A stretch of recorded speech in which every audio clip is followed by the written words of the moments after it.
गावाचा देव 12 महिने समुद्रात राहतो आणि या गावात दिवाळीला अंगावर फटाके फोडले जातात। या गावाची स्टोरीज युनिक आहे, त्यासाठी हा व्हिडिओ पूर्ण बघा। तर या गावाचं नाव आहे दिवाळे गाव। बेलापूरच्या खाडी शेजारी वसलेल्या या गावाची दिवाळी जरा वेगळीच असते।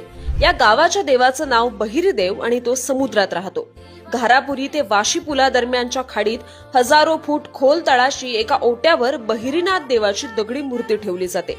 वर्षभर पाण्याखाली असणाऱ्या या देवाला दिवाळे गावातील कोळी बांधव नरक चतुर्दशीला समुद्रातून वर काढतात आणि यासाठी विशेष शोध मोहीम घेतली जाते।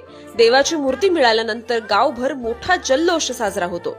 दिवाळे गावातील तांडेल कुटुंबियाकडून बहिरी देवाची पूजा केली जाते। भाऊबीज झाल्यानंतर ही मूर्ती पुन्हा समुद्रात विसर्जित केली जाते। दिवाळे गावात दिवाळी सणानिमित्त या पूजेनंतर मोठ्या प्रमाणात फटाके फोडले जातात। हे फटाके सामान्यपणे फोडले जात नाहीत, तर एकमेकांच्या अंगावर फेकून फोडले जातात।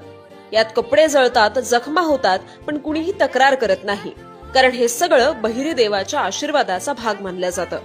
दिवाळे गावातील एका घरातून किमान 10 ते 15 हजारांचे फटाके उडवले जातात आणि एकूण गावाचा हिशेब केला तर 40 लाखांपेक्षा जास्त रुपयांचे फटाके अवघ्या 2.5 दिवसात फोडले जातात। हीच आहे दिवाळे गावाची अनोखी दिवाळी।